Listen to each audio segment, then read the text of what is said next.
Namo tassa bhagavato arahato samma sambuddhassa. Namo tassa bhagavato arahato samma sambuddhassa. Namo tassa bhagavato arahato Samma Sambuddhassa. Today is Lily. Yesterday we have talked about the possibilities of life. In the Dhamma, we know the various possibilities of life based on getting the correct and more complete worldview. And this worldview, or you may call it multiverse. Some people use a new word, multiverse, not universe, multiverse. That means there are many worlds and a world within a world. This is more correct. And in the Buddhist context, we have talked about the samsara, the world, the cycle of birth and death.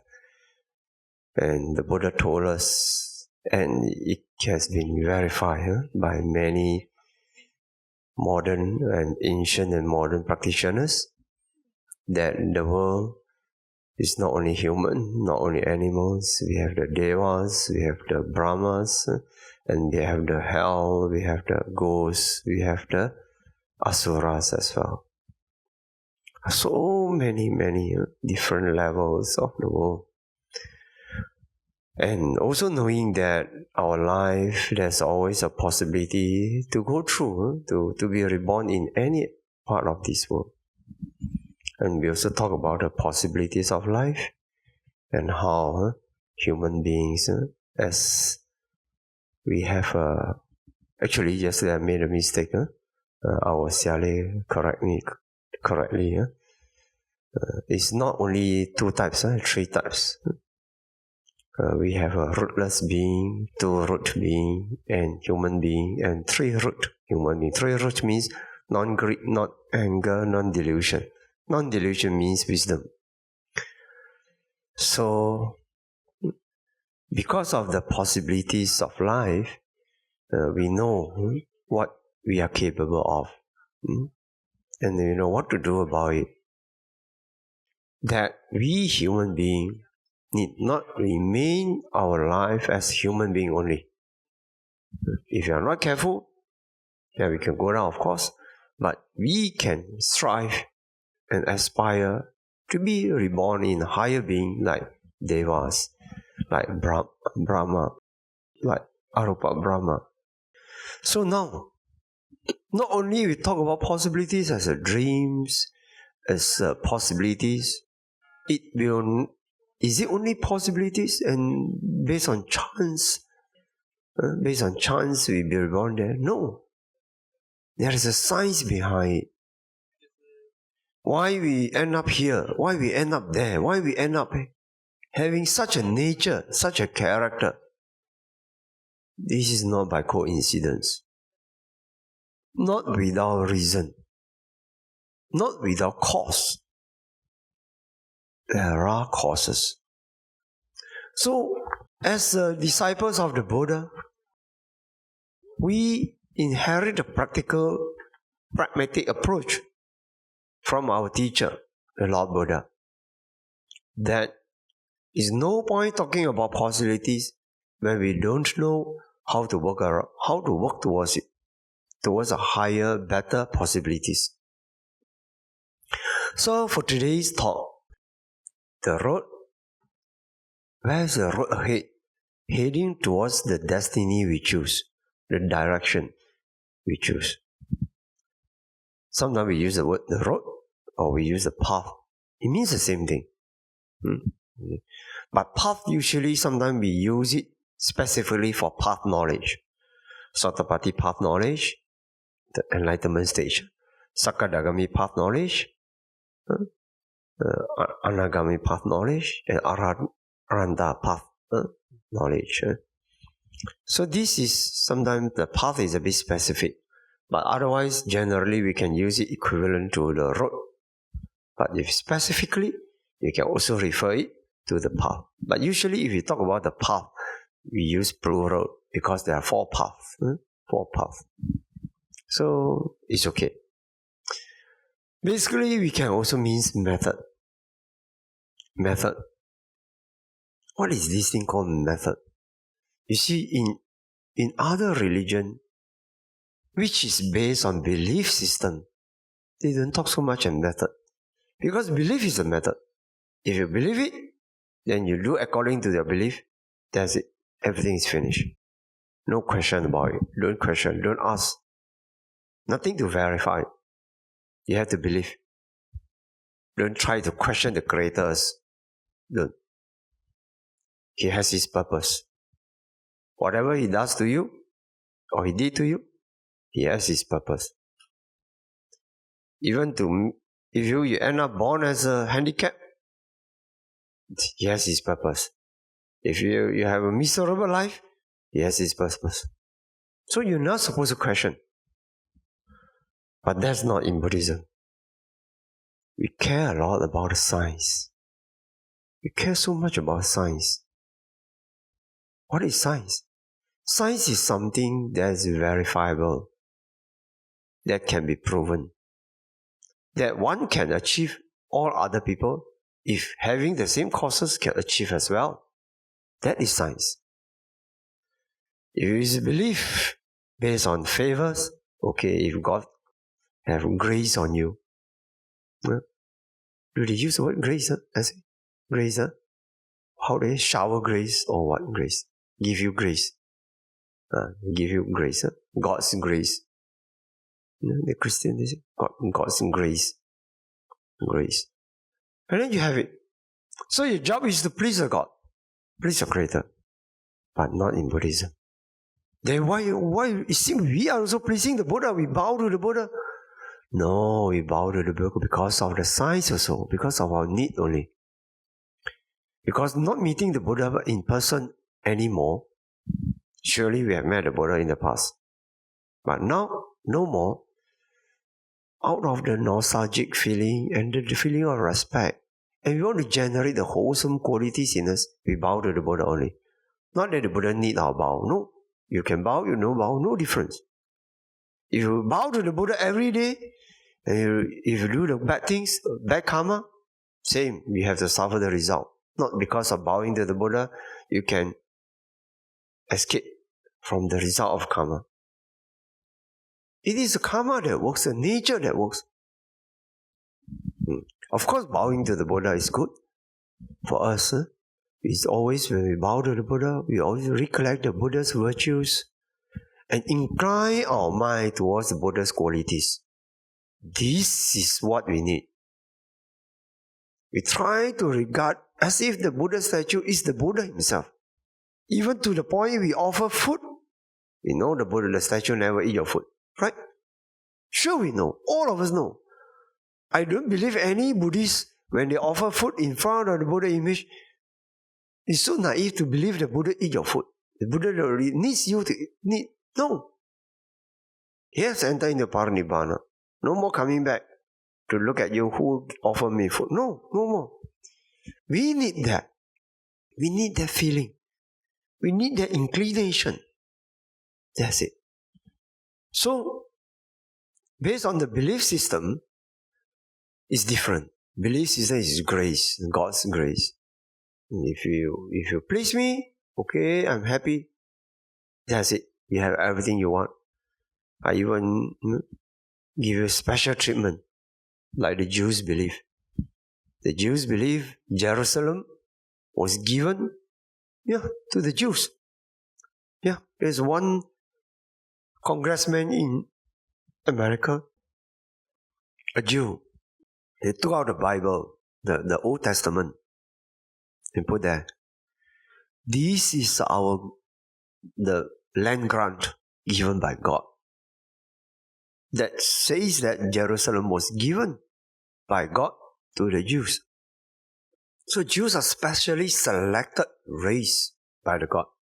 And why God regard the Jews special and not Chinese, not Malays, not Indians? Well, you are not supposed to question. But that, we respect whatever they want to believe, we respect. We are not criticizing. We are just saying that such a belief system doesn't exist in Buddhism. I'm not criticizing. We respect other religions. Whatever you want to believe is fine. We just want to say what makes our teaching different. The teaching in the Buddha, the book by the Buddha, different. The Buddha shows us the method. If you do this natural law, if you do correctly, you get it. If you don't do correctly, you don't get it. Bowing is just one of the methods. When we pay show respect, respect is a small tiny screw in the whole mechanism of method. Respect Garawa, Dhamma Garawa, respect to the Dhamma, respect to the Buddha, Dhamma, Sangha is method. Because science. The science of what? Science of mind. The mind, when you have respect, you incline your mind towards what you aspire to achieve. Every time you incline your mind that way, every time you respect that way, you will increase your deserving quality, deserving power to receive it. You can check your mind next time. Every time, instead of getting jealous with other people's success, every time you feel, oh, other people are successful, oh, so good, doing so well, then you rejoice, you feel happy. Next time when you practice with person, you can check inside the mind that rejoice, that respect, instead of jealousy, you separate yourself from it, you distance yourself from that quality, you make yourself not incongruent to this quality. Now, you make your mind coherent with it, unify with such a quality.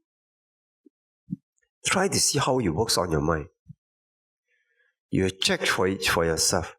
If you let your mind respect and unify with good things, these good things, you have more and you get closer and closer to it, and you can realize this good in your life just by that alone. Not much more to say. If you have support of other merits, that's very wonderful. So, we care about method. We care about method. So it seems that we do the same thing like those belief systems. No. I still offer water to the Buddha just because I feel when we give talk, it is no good. In a formal occasion, we look at the cup upside down, empty. No, it's not good. So we offer incense, candles, light to the Buddha. Keep the altar respectable and look inspiring like that. Because we need the method. Okay? Now, we care a lot, so much about this method. And what is a method? What do we call a method? When we say this is a method, I apply this method. Method means whatever we call method is always by doing according to the method, I will come to the result. Right? So what does it mean? Actually, it's cause and effect. Cause and effect only. If it is a correct cause and effect, then it's a correct method. If it is not correct cause and effect, it is not correct method. For example, is it a method to get rich? In the ultimate sense, is it a method to get rich by robbing other people's property? Of course, the robbers will tell you, yes, when I rob, I enrich myself. But we are talking it ultimately. When you really go deep down, in a longer span of life, you try to see through time, longer time frame. And if you can really see the cause and the effect, robbing other people of their wealth is a cause of poverty. not cause of wealth. It seems only on the superficial surface. Yes, surface. I take your food. You take your food to put in my plate. I rob you of a food. I eat your lunch. Yeah, that is like depriving other people, and you get. But from the point of karma and cause and effect, no. The robbing karma, when you ripen, you become poor. It's just a matter of when it will ripen. When it will ripen. Either this life, next life, or sometime in future. You never know. Not everyone's bad karma ripen this life. No. Sometimes it takes a longer time to ripen. But if you choose 10,000 robbers and 10,000 people who do the right thing, sure you see the result. What will happen to the 10,000 robbers' life? Miserable eventually. You see 20 years of the life of 10,000 robbers and the 20 years life of people who perform generosity. For 10,000 people who perform generosity, philanthropists. You see the big difference. But one individual exception, because for that individual exceptional one, it's not because the person is exceptional to natural law, but because the person's karma doesn't ripen fast enough to be seen by us. That only. But then how? Is it true? Pandit Mangla, is it telling you the right thing? You don't need to believe me. You just need to practice and meditate on it, and you realize, practice samatha and vipassana, and up to the point of dependent origination, yuanqi, paticca samuppada. You know it for yourself. You prove it for yourself. Okay, now, so when we talk about method, we are talking about the natural law of cause and effect. We're talking about natural law of cause and effect. So, the Buddha wants us to get the method correct. If you get the method wrong, how? Some people say, no, all methods are method. 84,000 method, all methods are correct. Sayadaw Kumara Bhivangsa has explained on Part 1 Siqian Famen 84,000 methods. You can search internet. His talk on that. The talk was about Abhidhamma was taught by the Buddha. Abhidhamma was taught by the Buddha. Then in that talk, he explained 84,000 methods. How many methods given in the Sila, in the Sutanta, in the Vinaya, all together count up 84,000. Like that only. How is it possible that all methods are correct method? Cannot. And otherwise, the Buddha would not say there are things which we call wrong view. There are things that we call wrong practice. You cannot say all methods are correct method. You have to know the science. You have to know the science. Okay? So now, what is the science? It must fit into the natural law of cause and effect.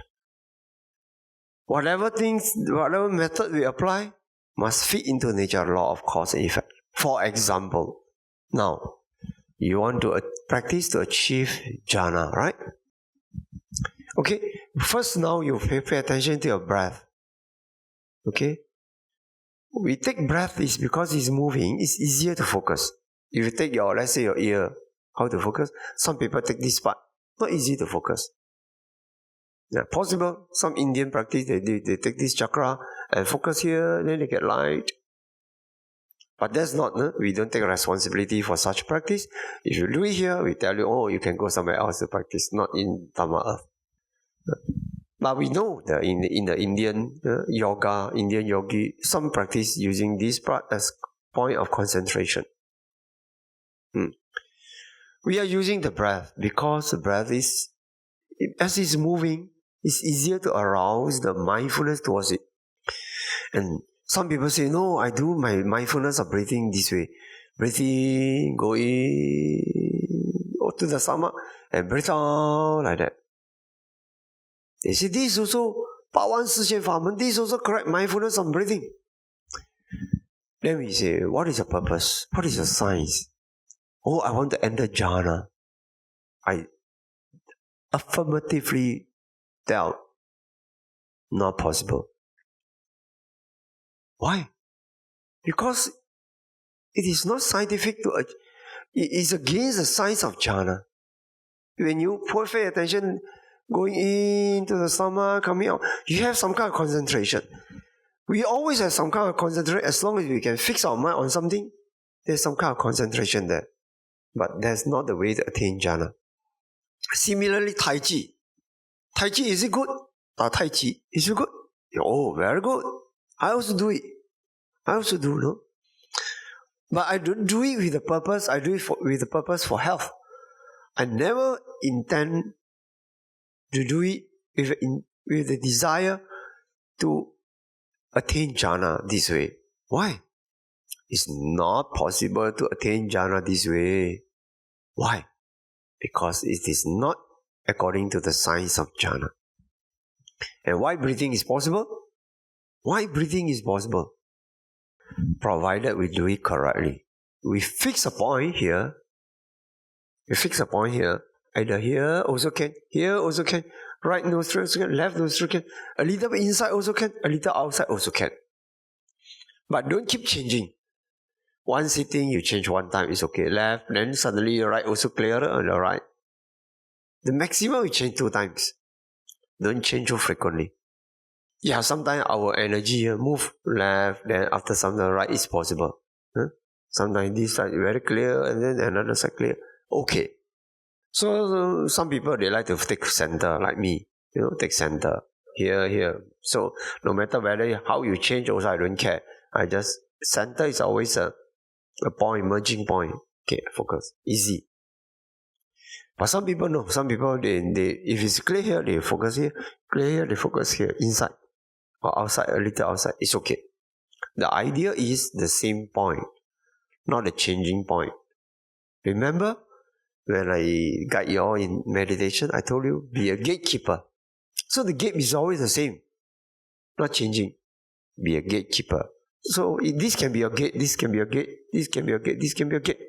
Or you can take it a wider area, this whole area is a gate. Okay, it's also okay.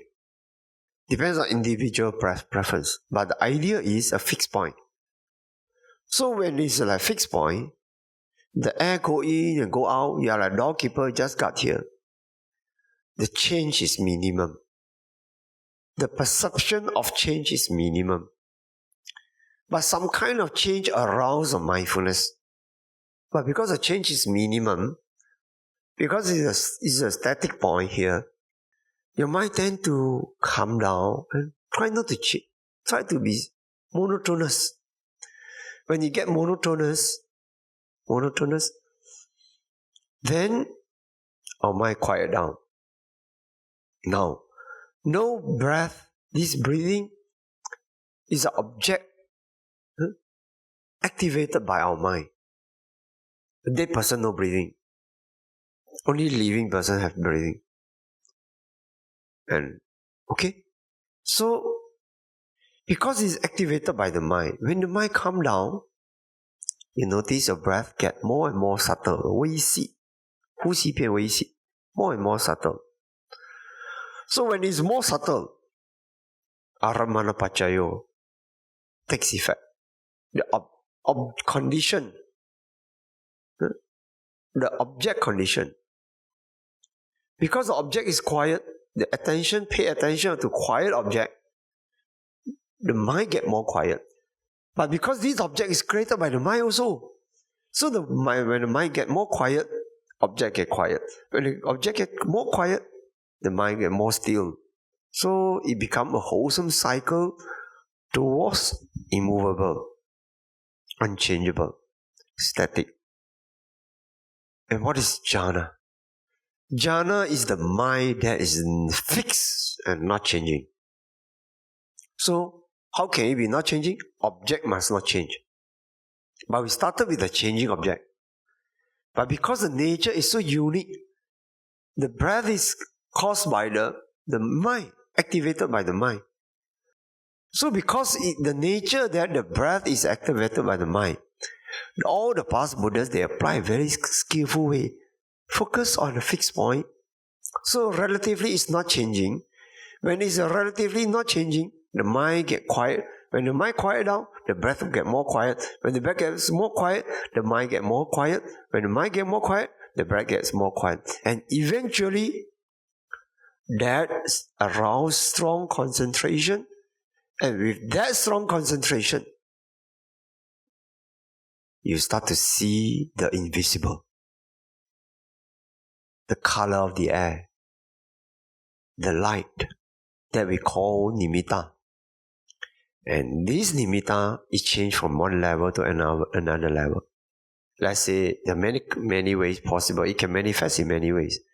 But when it is a bit grayish, like hui, not so, it's a weak color. When it's a weak color, we call parikama nimitta. When it's just a pure color, not shining, but pure, like white paper, like this color, okay? But clear one is upachara, ugaha nimitta.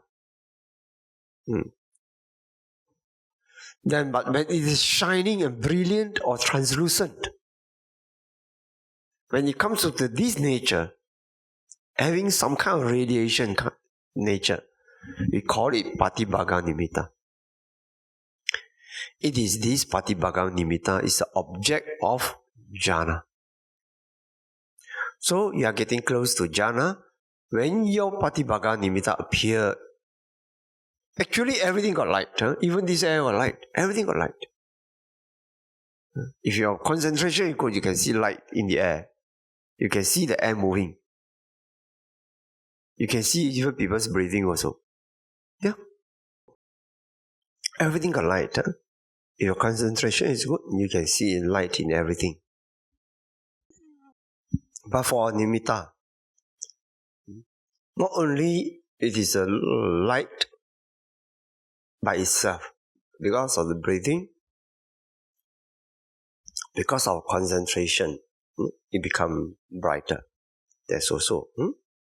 So now, when it first appears, it may be shaky, it may be changing, it may be weak.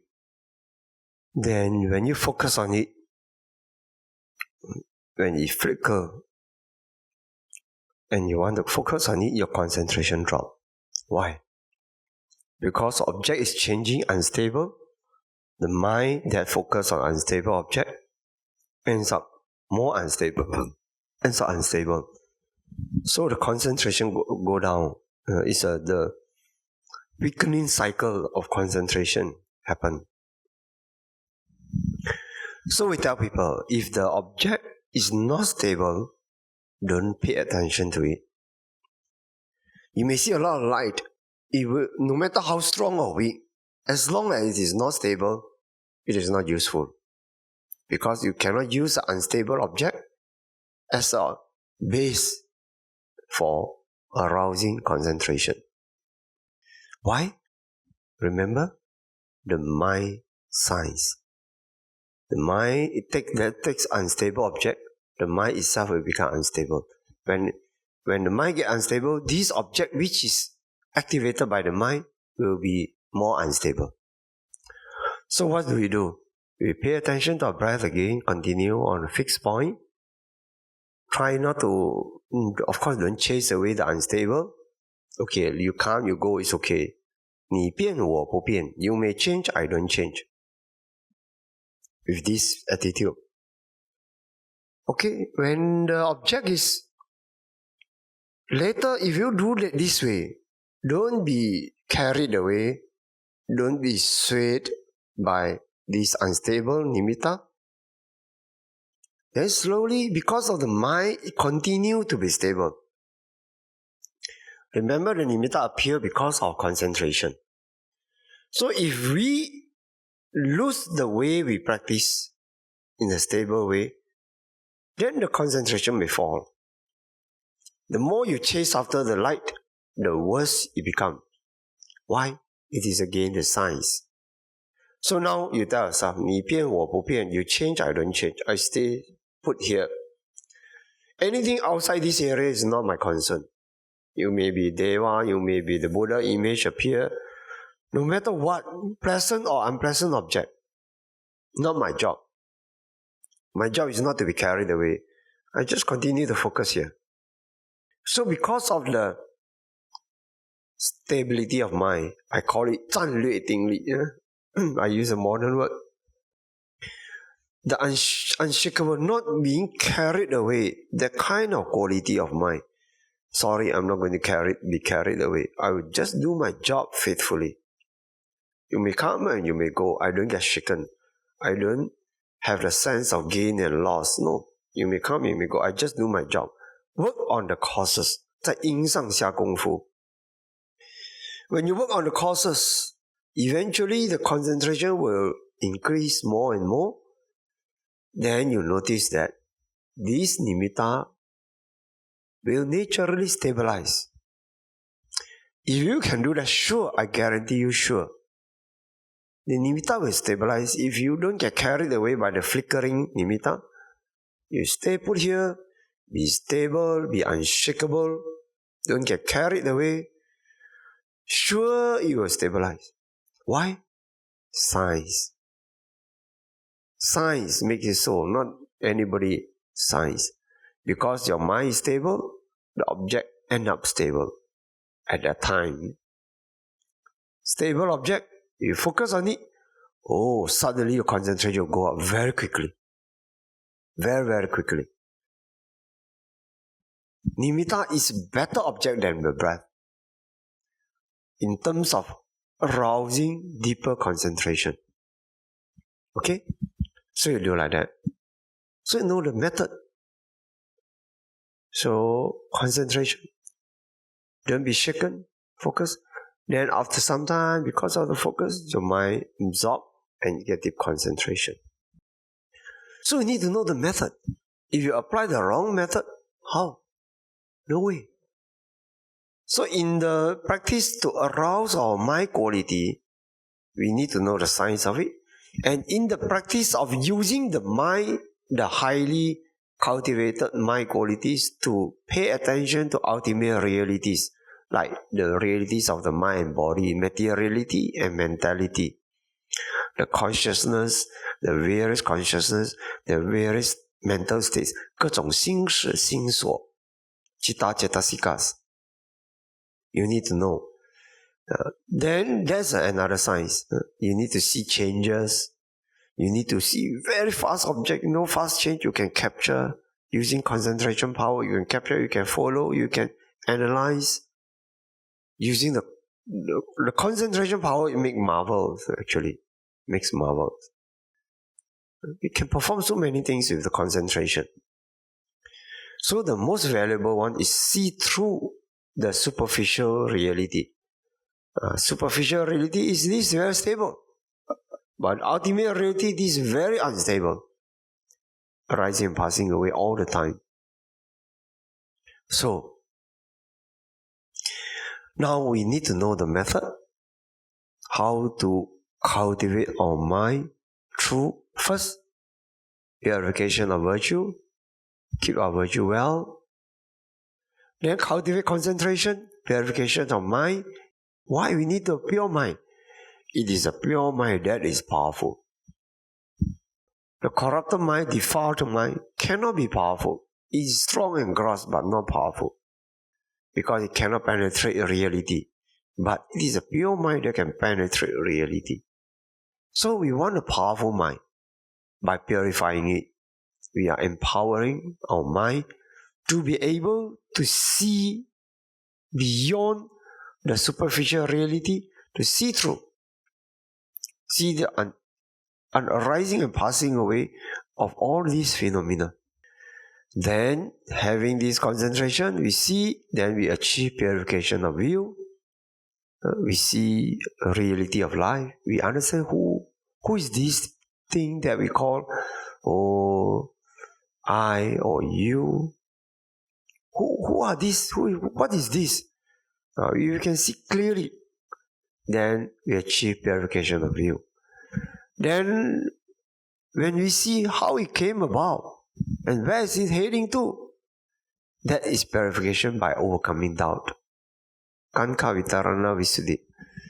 Why? We know that nothing is without a cause. Apart from Nibbana, everything that happened in the world is not causeless. It has its cause. It has its cause.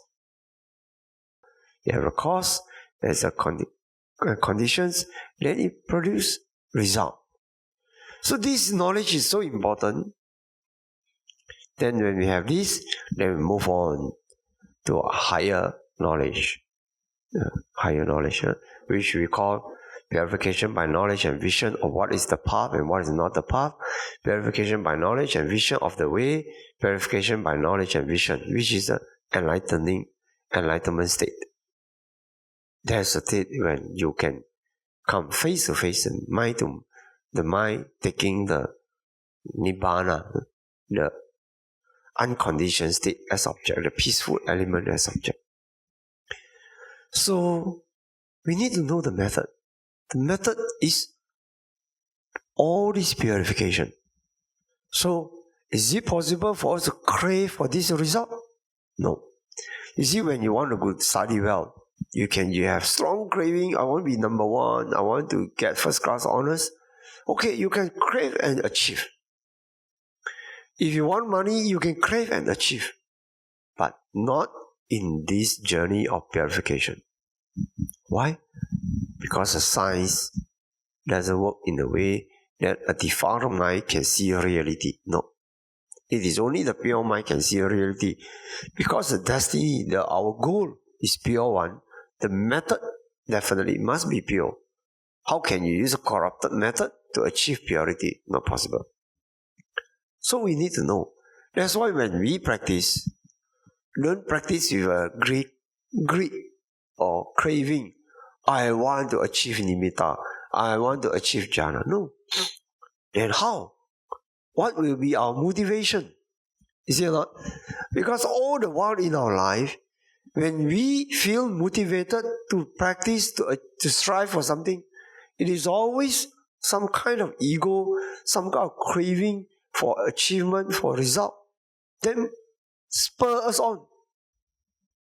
But not in this journey. In this journey, we need to have a strong drive to work hard. At the same time, zero attachment. How is it possible?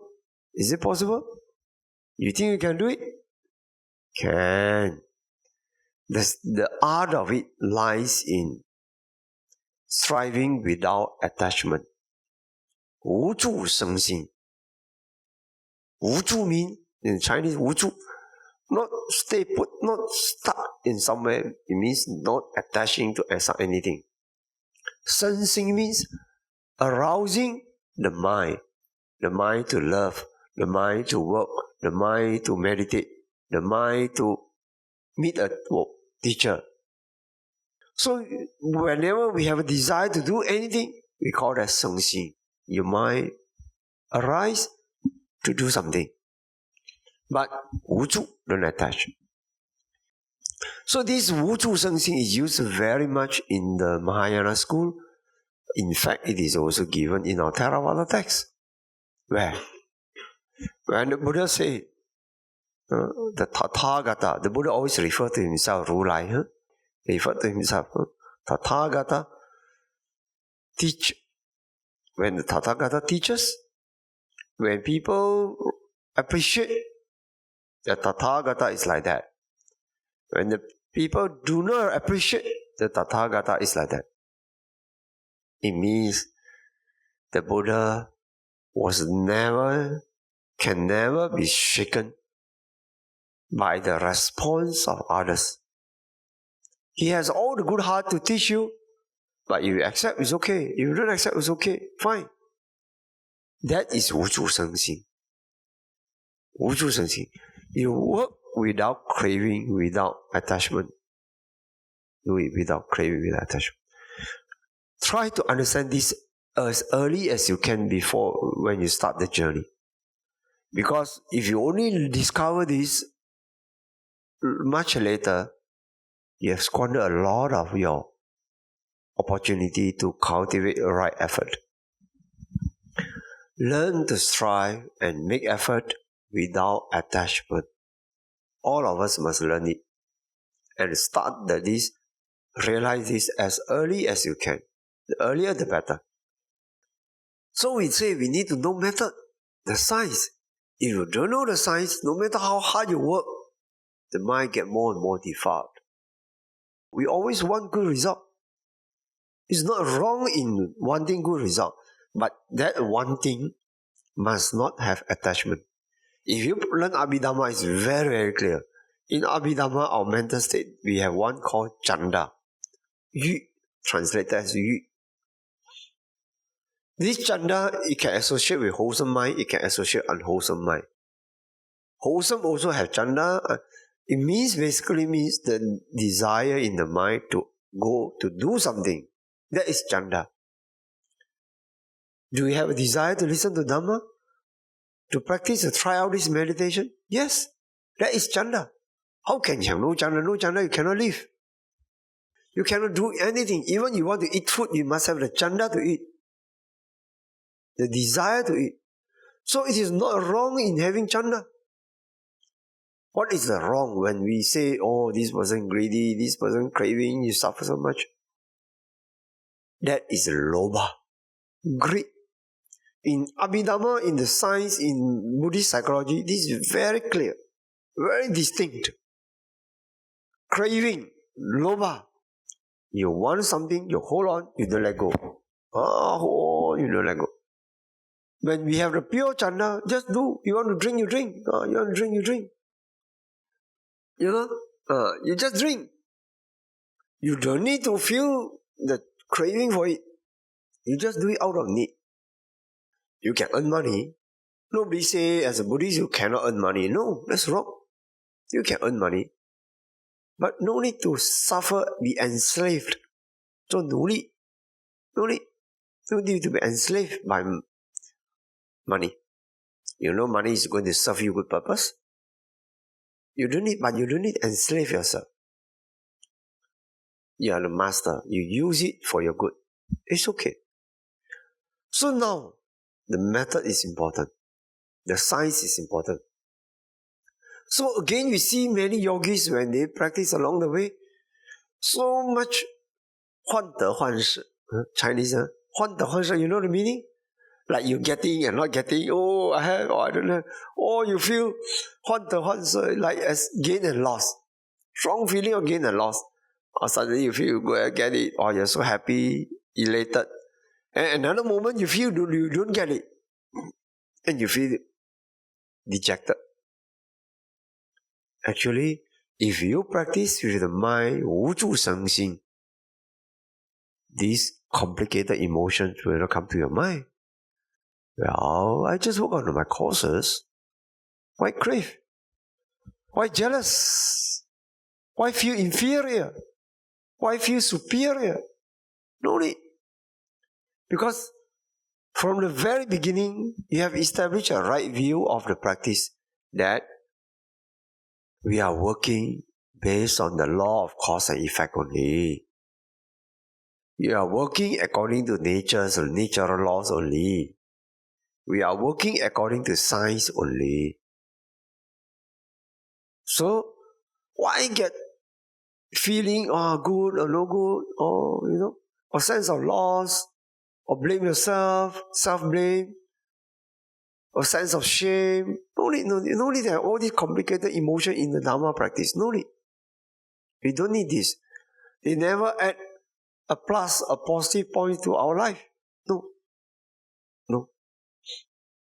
We just need to know we are working according to cause and effect. This person practice very fast, moving, progress very fast.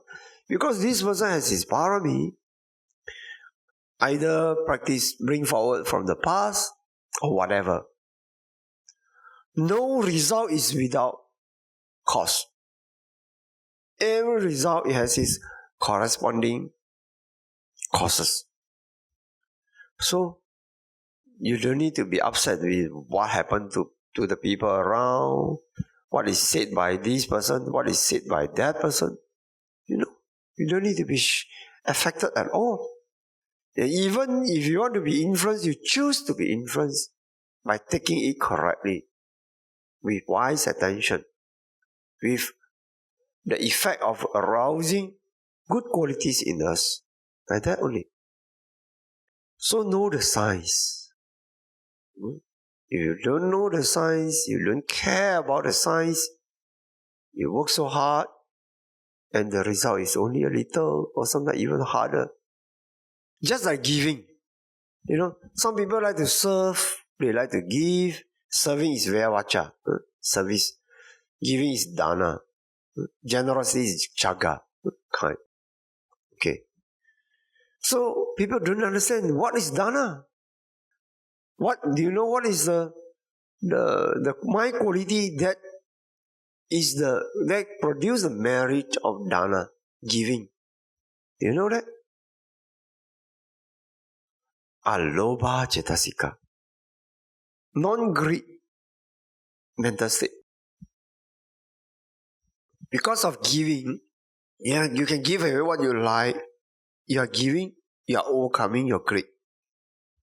But for people who don't understand how the science of giving, they may even cultivate more greed in the course of performing giving. Right? So if you perform giving with greed, either you greed for name and fame, recognition, approval, it corrupts your good work.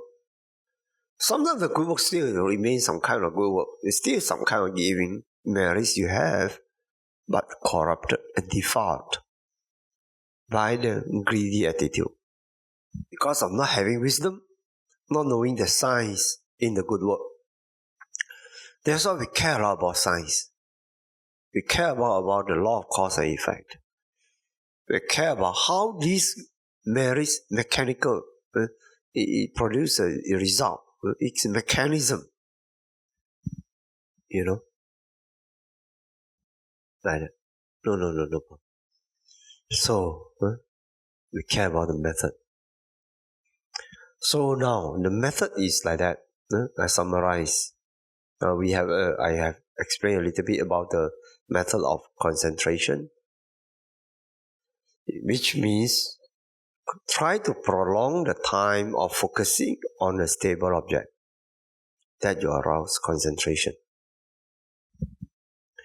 Try to remove whatever obstacles along the way that helps.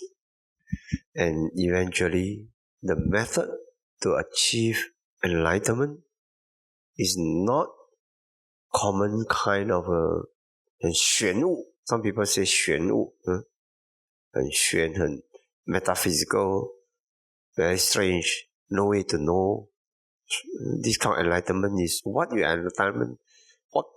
you realize cannot be known. Not like that. The Buddhist enlightenment realization is very clear. You are enlightened to what? Enlightened to the nature of the truth of suffering, the truth of origin of suffering, the truth of cessation of suffering, the truth of the path leading to the cessation of suffering. So suffering causes cessation and the path, Noble Eightfold Path. When we say enlightenment, you are enlightened to that. You see clearly what is the nature of suffering in the ultimate way. You see clearly to what is the origin of suffering. You see clearly that all this suffering and cause of suffering cease by realizing Nibbana, and you see how to cultivate this. So when you know the method, basically the Buddha taught by the Buddha, is not by faith you can achieve this. By belief you can achieve this. By reasoning and mental hard work, reasoning, logical thinking, you cannot achieve this. How can we achieve this? Only by direct seeing, we call insight, jnana, can you achieve this.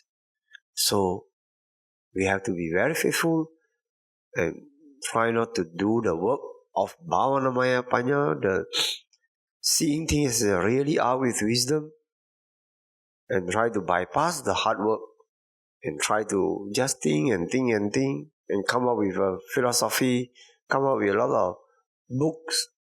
No use. If you want to see, practice until we have the ability to see into our life itself. What is this thing we call life? And see into the origin, how we come up to have this life. And because of the seeing, thoroughly, illusion get dispelled. You no longer do the unwise action of grasping. And because of the letting go, the mind get purified by itself. Because all our defilements are built upon the illusion of self. Because of self. But this self is illusion. We are not saying by words you say, oh, there's no self, then I'm not existing. No, we don't mean that. This non-self refers to the insight of not having a permanent entity within you. Is it strange? And yet we say rebirth. What is that? That's rebirth. Yeah, there's some explanation to it. But I prefer to let everyone realize it for yourself. Not too far. You just need to practice concentration deep enough to see into your life and see into the cause and effect. Then you know it already. There's no conflict between rebirth and non-self. No conflict. If you realize dependent origination wisdom, you know it. And this non-self is so purifying. Level by level. Until the arahantship. Okay? So this is important. That we cultivate faithfully, cultivate the virtues, concentration and wisdom. Okay? But first start with virtue. Be 老实, honest and genuine in your work. Just do it faithfully. Okay? There's more to say. If you want to talk about the method, there's so much more to say. I just want to tell you the basic. So that we faithfully do and don't try to outsmart the Buddha. Don't try to outsmart the teacher. Yeah, if there's a chance I can outsmart, of course, if I can do it easier, shorter effort, faster result, better result. Of course we want. Who don't want? But is it possible? Is it possible to have a shortcut, an easy way? I think the easiest way is quickly meditate and see realities. That's the easiest way already.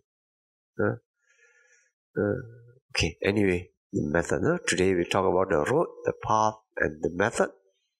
The method.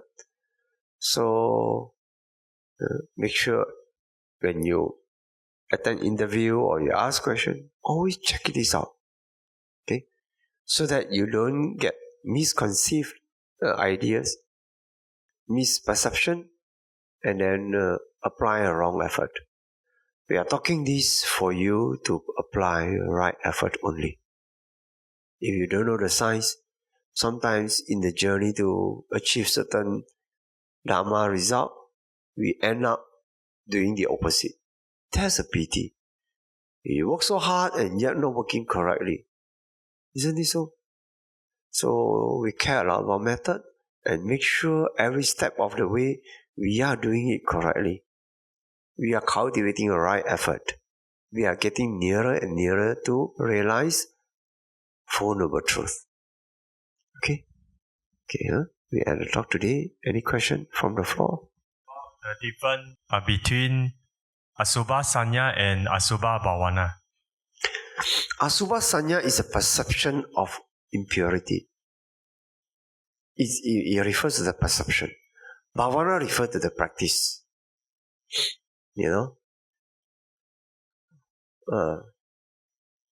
Like metta also, you can have a metta kind of perception. Everything perception, sanya means, when you practice anything, you have a sanya. Sanya means perception.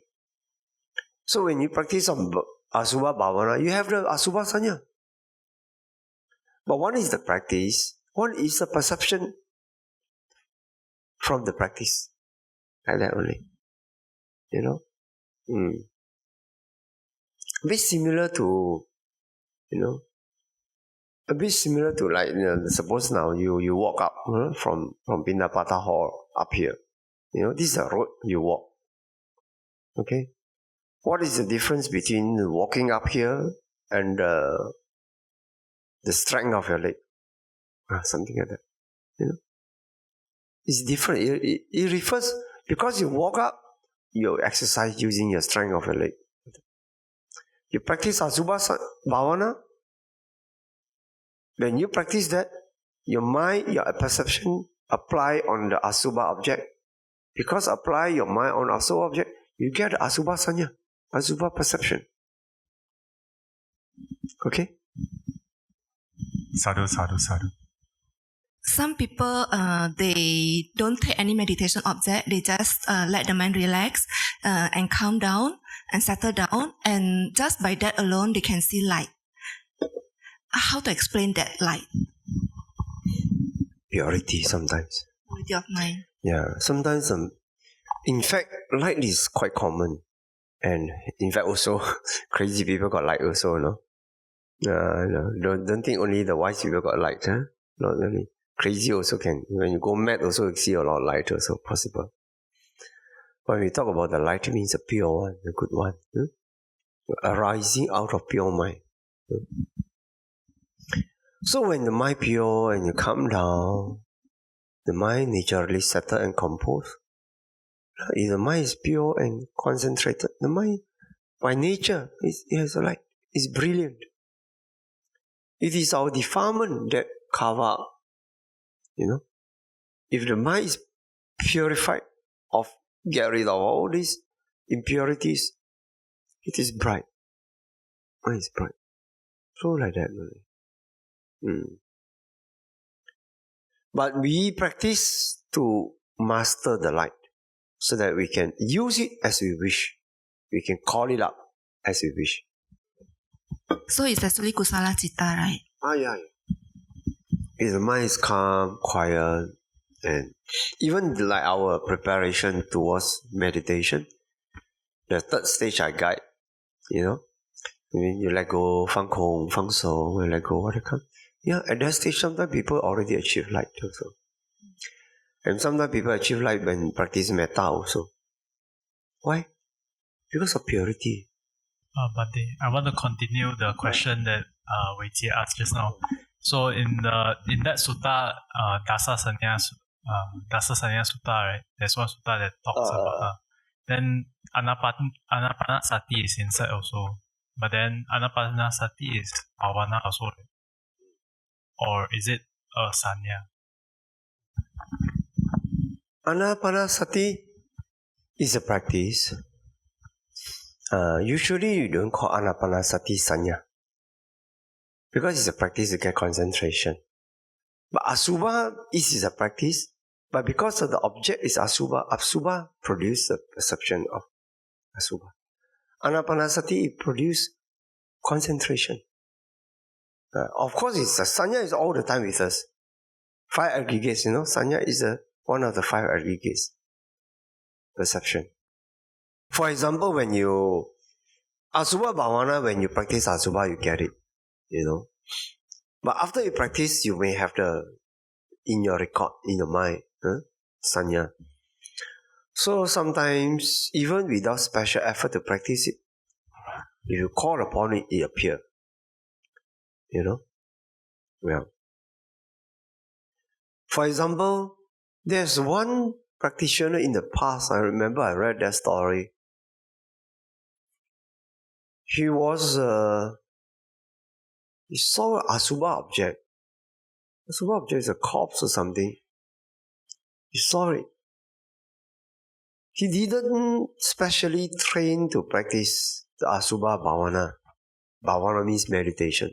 The impurity or repulsive meditation. He didn't practice specially to cultivate a repulsive meditation based on corpse, But because of his past karma, in the past he practiced, he has a good practice in that. So when the right parami ripened, he saw the corpse, he just got it, The Asubha Sanya just came to him. The perception of repulsiveness came to his mind. That this is repulsive. And from there on, his inside knowledge just moved on and on, just like that. So, did he specially practice Asubha's Bhavana? No. But because of in the past he practiced Asubha Bhavana a lot. So the Sanya is like in a record. When the Parami ripened, it just appeared and he got it. And he got the result as if he practiced Asubha Bhavana. So that is the power of Asubha Sanya. Okay? Bhavana is the practice. You do it, you call it. But you don't do it, it just comes. You can also have that because of it carried forward from the past life. It just appears and you have the same effect. Asubhas. It is Asubha Sanya that produce this result. Okay? Nami Bante. Yeah, I have a few questions, so we'll see. My first question is about 患得患失. So I think I can relate to that experience, not so much maybe in meditation, sometimes a little bit, but more in my Dhamma service and Dhamma sharing. Sometimes when we have a good event, then we rejoice, feel very happy, a lot of people appreciate us. Or maybe if I give a good Dhamma sharing and then people really benefit from it, I feel very happy because they learn something. Then sometimes if people don't support our event, or I feel like I wasn't doing a very good job in sharing the Dhamma, or I didn't make it interesting or whatever, then I feel like, oh no, I didn't do a good job. I feel very I feel I didn't live up to my duty, or I didn't do what I was supposed to do, fulfill my duty. Yeah. So it's sometimes very easy to be shaken by these circumstances. So any advice or? You do it with strong knowledge or wisdom of 缘起和无我. Dependent origination means everything happens based on conditions. And my effort is only one condition. It doesn't mean my effort, all other conditions will be garnered around my effort. No. Not necessary. So, I just do my part. And if other condition doesn't ripen together to produce a favorable result, fruitful result, so what? I continue to make effort. It's just like the farmer continue to plant, continue to trim the trees or whatever, or fertilize. But if somehow the typhoon comes, an earthquake, or any disease, or the 蝗虫, and destroy the crops, what can you do? You don't suffer. It's not your mistake. You have done what you can already. And by being sad, you cannot change the result. Accept it. Accept life. Life is dependent originated. In fact, sometimes they like to use the word interdependently originated. I think it's okay. It depends on how you understand it. It is not by single cause. And if I can master 1 or 2 or 3 causes, I work hard on it. That's enough. So with that, you are at ease. You just work hard without attachment, because you know no way you can attach to the result. Because no one masters all conditions, hardly. In most of the cases in our life, sometimes we don't even know what are the relevant causes. It's a hidden caused by maybe millions of years, millions of lives away, ago. So just know that nature works in dependent origination manner. So I also work according to this manner only. Just accept whatever outcome. Okay? And then secondly, don't do it with a sense of self. I do it. No. I'm also conditioned. Just do it. I have 3 occasions in my life when I gave talk. The people that I brought to the occasion outnumber my audience. One time in Cebu, only 2. And then we went with remember that occasion? Cebu, huh? So many of us, sitting on the stage. Were you there, Pamuka? Pamuka was also there, huh? So many of us on the stage, and audience only 2. All are Dhamma workers. That's the first time. Then I thought it's okay. Because that day was special. 那天是华人15是吧？I remember the 佛教会 in Cebu has a very grand, attractive activities. So all the people get attracted over there. Attractive, something interesting. People like to go for New Year time. People like to go for interesting thing instead of the Dhamma talk by an unknown speaker called Bade Mangala. So we went with the Sangha, with the Sialis, with the organizers, 2 audience. So I spoke to them like that. So they also feel uneasy, The speaker's eyes are only all the time on them. I was comfortable. You don't feel comfortable. I feel comfortable. I just continue to speak. Then another time in America, 2 times in America also, one time to our Sialis SV's father's company, Boston Scientific. They have an auditorium, So usually they don't do publicity. They just put up a notice there and anyone in the company come around and listen. That's it. It's a big company. They produce the medicine, pacemaker, Big company. So I was there. Again, 1 or 2 audience only. No, those who went with me, a few. But no, we don't count that audience that I brought to the occasion, right? The natural audience from there, I think, very few. It's not nobody's mistake. Because that's their way. You just put out a notice. If you are an unknown speaker, people don't come to listen. And I didn't know how to use a catchwords, Maybe I say, you will die if you don't come to listen to this talk. Or maybe people come and challenge you. Find something challenging. You challenge them to make them challenge you. Then maybe it make interesting. Maybe the Amor, they like to have this kind of interesting challenge. I didn't know how to use this kind of psychology or tactics, you see. Just comment and just put up a normal topic. I forgot the topic already. And I also was a bit uncomfortable. So the place I sat also, the chair was a bit high chair, Very strange. Then I thought, is this according to Vinaya or not, So very strange kind of presentation.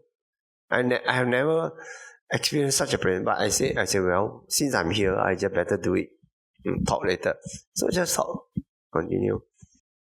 So another time, also that trip in the university also, California universities, I think. California University. 2 occasions, 1 trip, 2 times with only 2 audience like that. 2 audience. The people I brought to the occasion was much more than the audience waiting to listen to my talk. That's it. So I just, to me that's my training. I wasn't shaken at all, frankly speaking. Just, like that. Okay, I just continue to talk. I cannot say, only 2%, why you want me to talk? Just waste my energy. No? Just talk. 不要患得患失. To me, I took it as a training. If we get shaken when we don't receive a favorable or good or response, then, somehow we get swayed we get influenced, affected by the outcome. People who want to do great work or Dhamma, whatever, shouldn't be shaken by this. It happened, it happened. Of course, sometimes if you are famous, some people who care about the occasion, they will check how many people you have, what is the occasion, they check first before they accept the invitation. But for me, it's okay. People invite, I go, few people, more people, less people, I will speak all the same. Like that. We have to practice non-self ourselves if we teach other people. I think there's occasion to put me to test. Okay? Another? Sadhu. Thank you, Bhante, for sharing. My next question is about Chanda and Lobha. I've actually discussed this question with some of my friends. It's actually about this. Let's say we do dana or any good thing, and then sometimes we have this idea that we aspire to. Let's say we do dana, then we aspire to have a good result. Let's say we aspire to be reborn in a deva realm. May this be a condition for that. So sometimes it's like we know that it's a good deed, and then we know that it's meritorious, but is that lobha for the merit or is that chanda for the merit? Some people who are not Buddhist, they might say, actually, you all Buddhists, you all do it for merit. It's not really genuine. They say, someone who doesn't have any understanding about cause and effect, they do it out of good heart, like genuine good heart. That one is more like a more moral action. But as Buddhists, we would say we want to do it with the understanding of cause and effect. Then is it like, oh, we're doing it for the merit? Is it lobha, chanda, or? If you are hungry, you eat the food. Is it lobha or chanda? If I'm hungry, I just eat the food. Of course, I can eat with lobha. I can also eat with chanda. I can eat with both. It's like that. When we have it all depends, depends on purity of the mind. If you need the merits to perform well in the samsara, and you don't need to pretend that my good work got no merit. You don't need to pretend. You just being aware of the cause and effect. It doesn't mean that, it doesn't mean impurity. I think it is unwise to try to assume kind of ignorance to the result. Of course, some people, they don't know about marriage, they just do it out of good heart. It's also good. But we can also do it out of good heart with wisdom, with understanding of what is operating there. So, chanda or lobha, it doesn't...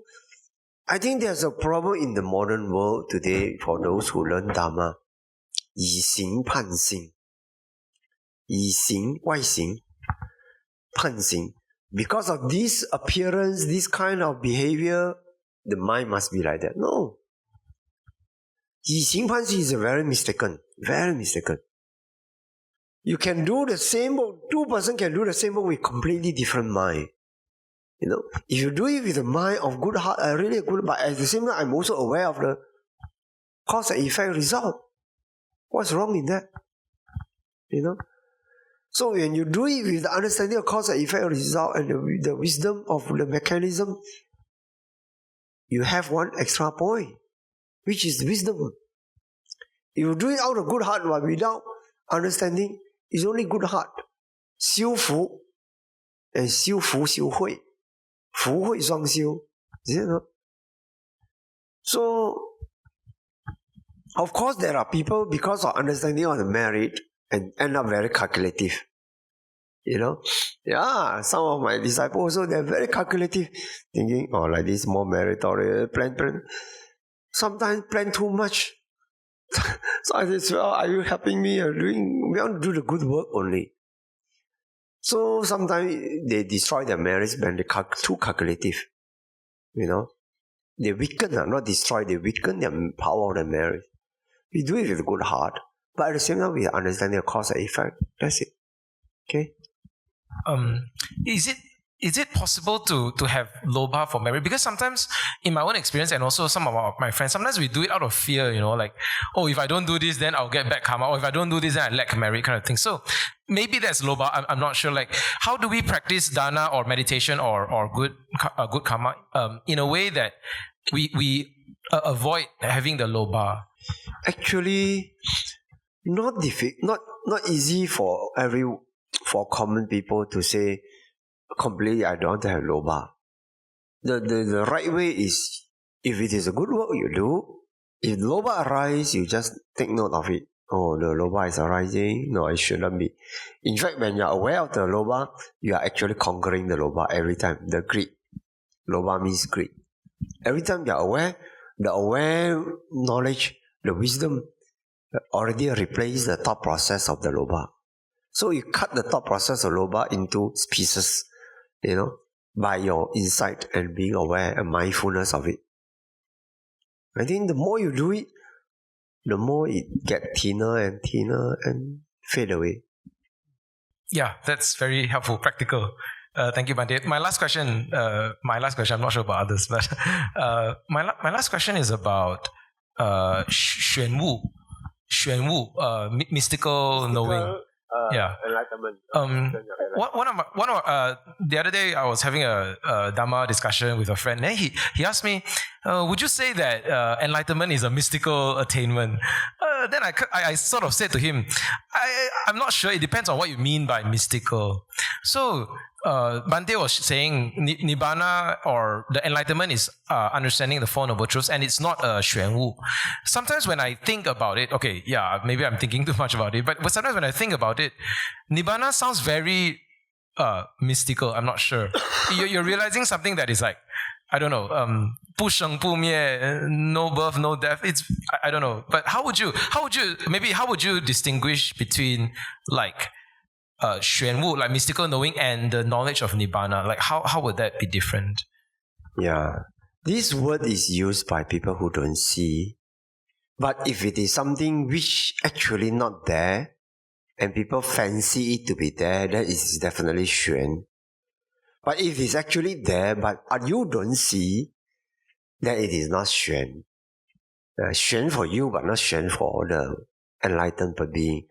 Just like the light, This light, if you explain it to the born blind person who have never dreamt of light at all, you explain to such blind people, to them it's very xuan.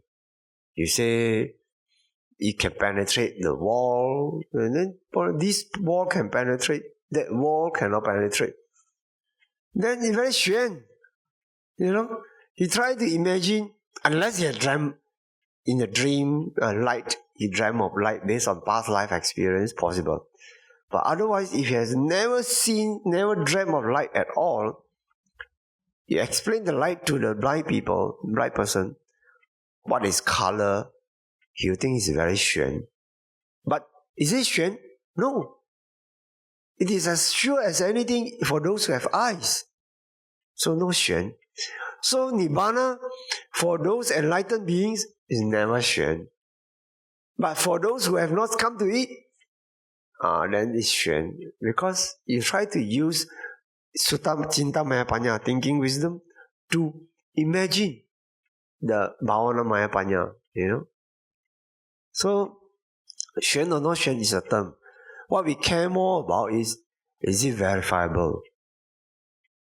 Can it be proven? Can it be experienced by other people as well? But definitely, enlightenment or realization is seeing something which you have not seen before, and something which is real, which is experienceable. Okay. Sadhu, thank you, Bhante. Thank you. Okay, let's share our medicine. Idang me punyang asawakaya wahang hotu. Idang me punyang nibbana sapachayo hotu. Mama punya bagang sabba sattanang bhajemi. Te sabe me samang punya bagang labantu. Sadhu, sadhu, sadhu.